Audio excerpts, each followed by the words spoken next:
All right. Welcome back, guys. Welcome to the Off Duty podcast where we talk about live health and everything else in between. Today's episode is going to be exceptional. We're going to be talking about a few things that we came across on Twitter, right? Anyway, welcome, guys. My name is Boachi. I'm with Steve. And Joey.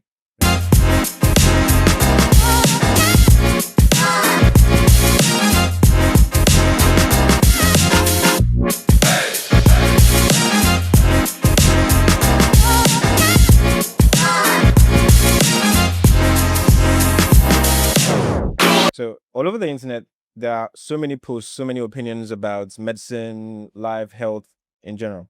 And for today, we'll be looking at some of these posts that have been popularized on the internet. So we'll be looking at some rather eccentric posts that we came across on Twitter. We have not seen them yet. So we'll be having real-time reactions to them as we read them and you come along with us. Okay. So how have you guys been? Been good.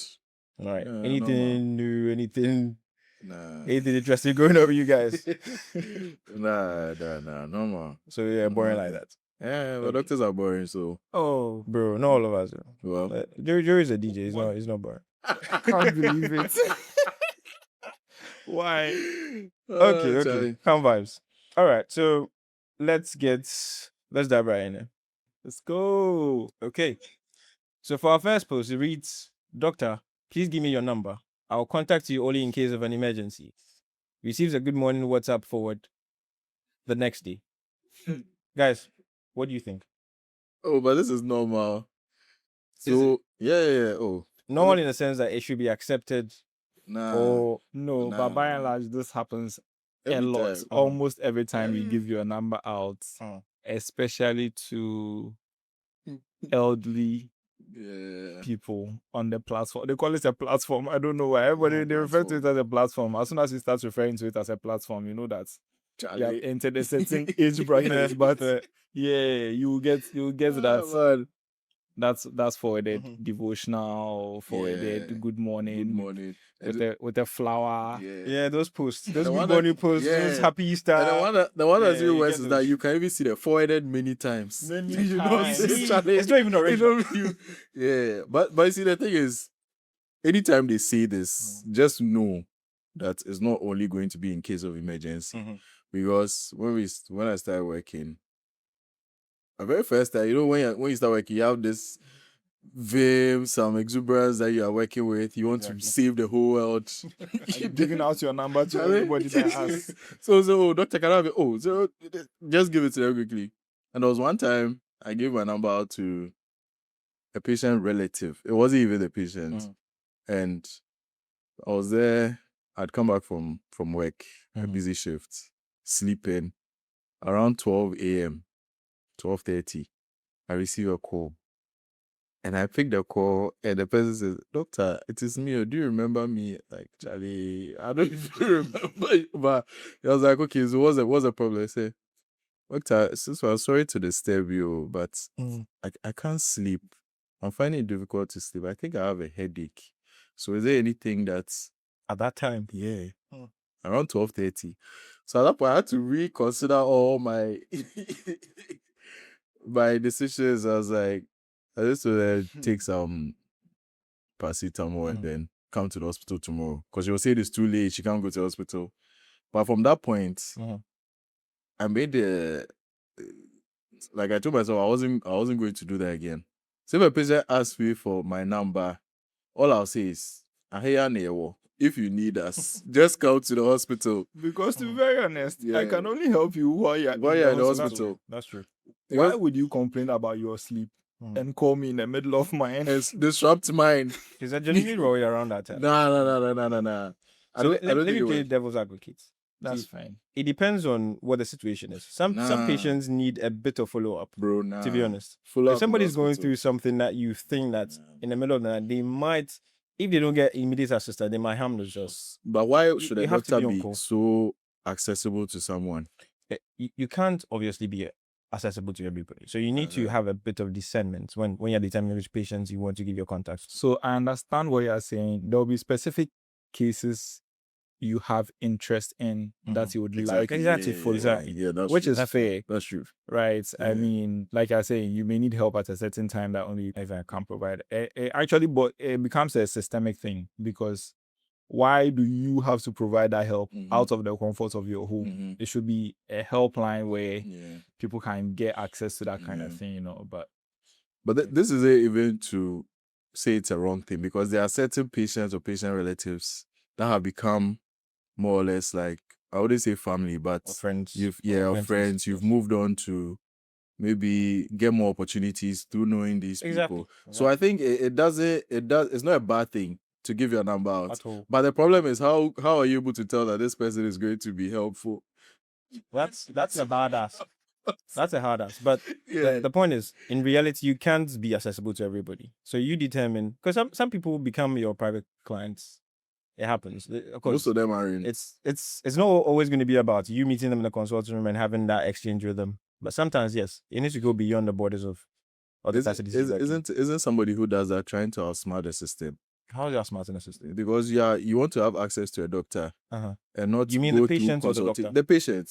In terms of the patient. What system? There's private medicine and there's public medicine. Yes. People want to be paid But for. with private for medicine, premium. whatever you do, you But go you to the hospital. You should be able to charge for that late Exactly. phone call. And so when you start charging, then it becomes You become wicked. Yeah, like, I don't know, doctors are the only people that get tagged as wicked when they are charging for their skills or something. Like, if I go to the mechanic, there's absolutely nothing no, I'm going to say yeah. that mechanic is going to listen to. So A doctor is always, yeah, like they have some empathy. Give me prescribe something for me to. You tell the patient to come to the hospital. Say, "Oh, doctor, I can't come. So can you just prescribe?" No, I can't, because if I prescribe something like maybe Anything some, that You see, there's that medical legal aspect to be mindful of. exactly, you have to think about the ethical and the prescribing everything for Yeah. anybody or doing Yeah. anything for anybody. So Yeah, it depends on what they're asking you for. yeah, If you listen to what their story is and it's something that requires them to be in a facility, obviously you're not going to ask them to go pick some random drug. yeah.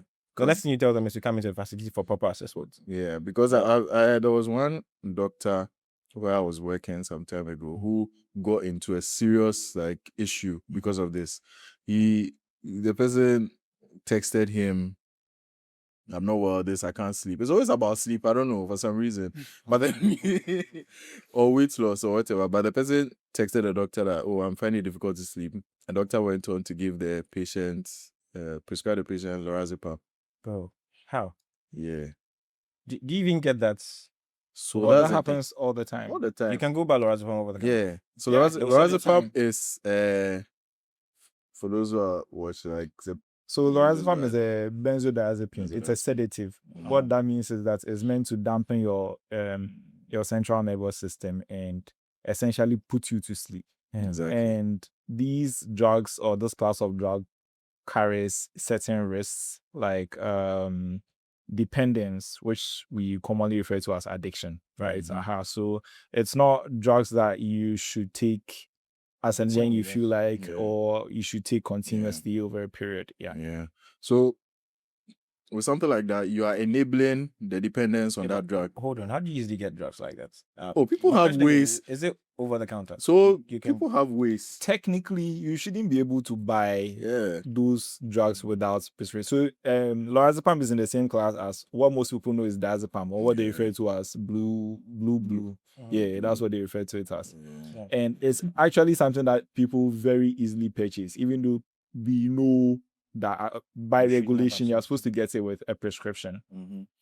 Yeah, and that happens to other classes of drugs. I mean, we had an episode on painkillers, on analgesics. A lot of people are using non-steroidal anti-inflammatory drugs. And then also antibiotics are within that same framework. Like, you shouldn't be routinely buying antibiotics over the counter and just but for some reason I know they do. regulated. So with this issue, the doctor prescribed that to the patient over the phone. Patient gets it and then takes it and sleeps like very well, ends up not going to work, and then reports to work. She's working with a company that's very particular about staff presence or whatever. So she ends up not going to work, and then says she's not feeling well. She wasn't well, so she couldn't come. Now they're asking her to provide a report that says you actually went to the hospital. And then this patient tells them that, oh, I had a conversation with my doctor and he prescribed this for me. And so they went in and then found out that she's taking a sedative. And so then they decide to follow up on it. And the doctor ends up getting in trouble for prescribing something that ideally shouldn't even be given without a written prescription or a signed prescription. Wow. And so he got some heat for it. I mean, eventually it was sorted out. But then that's a lesson. Because whatever you are prescribing for the patient on the phone, you don't know where that patient is going to send it. Sure. And it may come back to bite you. So I think giving the number out is a very tricky thing, but I've learned my lessons from it. So now I'm very particular about the type of access people have That is to true. me. That's Just to protect my Okay. license and others. That was a good one. Yeah. Let's move on to the next. All right. Okay. Okay. So so you just read it. I just saw the beginning. I'm already stressed out. So okay. So Me, your blood pressure is 210 over 120. This is a stroke level. Why did you stop your amlodipine? Patience. My pastor prayed for me and said, I'm healed. He told me to stop the tablet so I don't claim the sickness. Me. But you came here because you can't feel your left arm and your face is drooping. Patience. Yes, just a spiritual attack. I just need a small injection to wake the arm up so I can go back for the remaining 7 days of the fasting programs. look at it. No way. Bro. Well, this can't be real. Haven't you said this before? No. This It's a story that went around. this is the realest. No, it's I mean, happens. as a general story. This happens Yeah, all the time yeah. in any general facility that you're in. Bro. Oh, I had this happening when I was doing my house job. I have this happening like when I was seeing patients like last year. Uh-huh. They always come in with outrageous BPs, and you tell them that for this level of BPs, the recommendation is that you stay in the hospital and then you are managed until you're in a reasonable BP range, and then we can let you go home. Almost nobody wants to accept it, and they have varied reasons. And this is like top one. Yeah. Like either they've been prayed for, or they don't believe that they are sick, so they've stopped taking their medication, or there's always one thing or the other. But you see, the interesting thing is, I always ask them when they come, so why is it that when this started, you went to wherever you went to get prayed for? Why is it that at this point, when you're having this, you don't go back to wherever you went to? And they always come when it's like at the last stage, or it's like maybe, so for example, like things like cancers and stuff like that. It starts gradually. Some cancers start gradually. But when it starts and people notice the symptoms, they end up going to all sorts of places, get all sorts of things done for them. And then when it's at stage 4, they come to the hospital like, you can reverse everything that they've done. So something like this, just go back to them and then let them sort it out. So what are you coming? Sometimes you wish you could tell them, but it's not something that you want to say. Definitely, you don't to do someone's that. face. You don't do that. But this is very in line with the other arm of this that I see. Let's say battling this scenario is like the herbal medicine aspect. Some people think that orthodox medication can like reset your BP to normal, and then herbal medication can maintain it. So sometimes they have elevated BPs. They come into a hospital that's now may withdrew like to manage it, but right now it's high, so I need orthodox medication. Yeah. That's very true. Yeah. That's very true. You see all the time. And they see the. It's so hard in our setting. It's so hard trying to separate spiritual or beliefs from the practice of medicine. Definitely.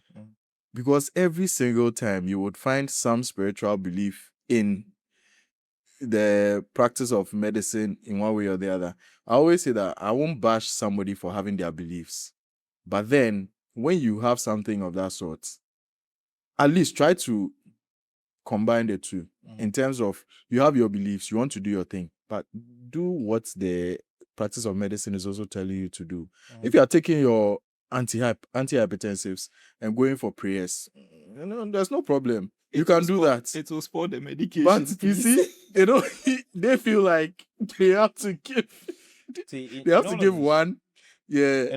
I think it all comes down to the fact that sometimes education is a problem. We need to have an understanding that the layperson, for lack of a better word, probably lacks the perspective we have as Yeah. doctors. We cannot assume that everything they do is out of some direct stubbornness to go Yeah. against the things that we advise them. Sure.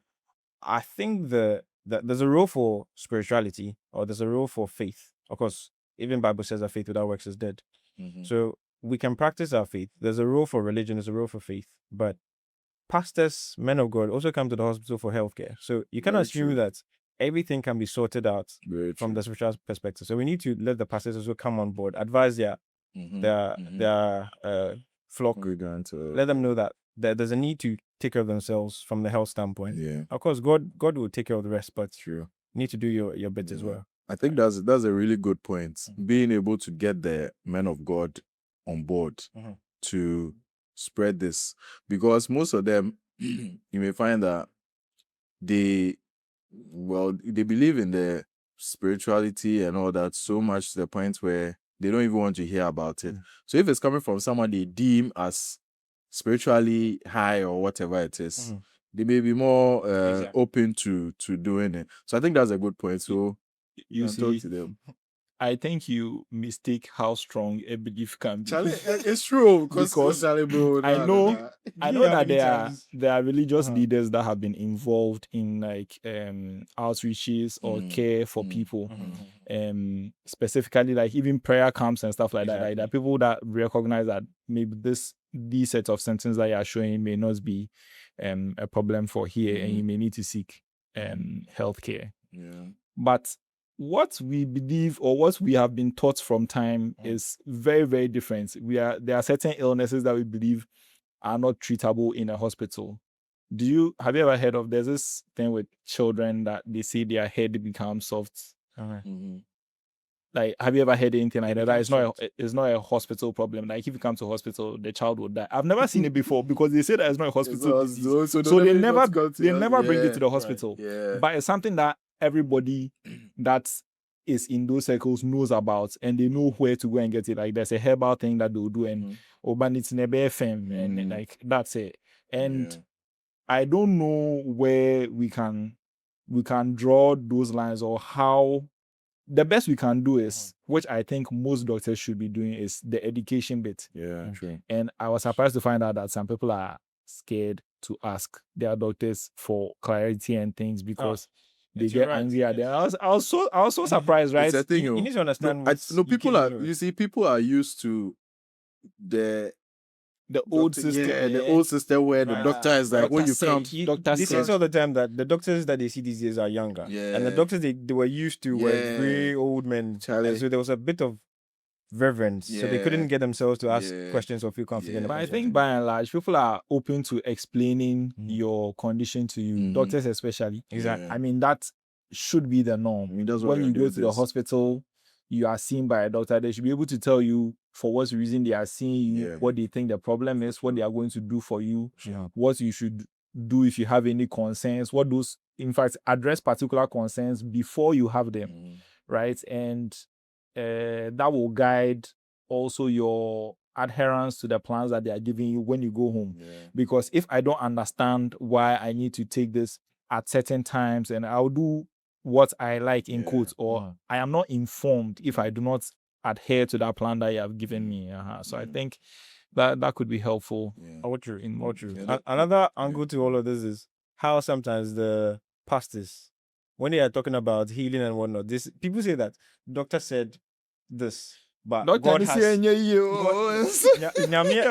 if you're the one condemning people to die. I never get it. True. Yes. It's almost like we were going to kill people. Yeah. Now, God has saved them. But Also, just we need to find a bridge between religion and medicine. And also, like Joseph was saying, when you educate a patient, it goes a really long way. Because I had one patient come to me, hypertensive, high BPs, not as high as this, but high BPs. And I asked her, how come your BPs are so high? I said, she's not taking any medicine. Because when doctor wrote the medication for her, he didn't tell her that once it gets finished, she has to The continue. refilling of it. Yes. So most of them are even doing happens. this because they don't even know that they have to refill. And antihypertensive, you can't just stop. You need to refill. Also, there's a thinking that once you start, you're stuck on it. Yeah. See, your body needs it. That is why you're Yeah, being given you're it. being And given. there's so many things that you can do while you're on these medications. Yeah. Lifestyle modifications, Yeah. exercise, diet. There's this thing I do with my patients. If you meet me and your BMI is higher than NEB, we'll calculate your weight now. We'll calculate your target weight. And we'll plan in a few months, how can we get back to normal? Yeah. So average, you can lose about 0.5 kg to 1 kg a week. Bit by bit. It doesn't have to be drastic. It doesn't have to be forceful. Yeah. A little at a time, and we'll get to our end. Yeah. Once you take care of the secondary variables that are contributing to your BPs being high, the alter, it's entirely possible that your body might not need it. You're on it only because you need it. So after you get to the point where your body doesn't need anymore, we'll take you off it. Yeah. It happens. I know so many people who have come off BP medications, diabetes medications, all because they were serious with the lifetime medication.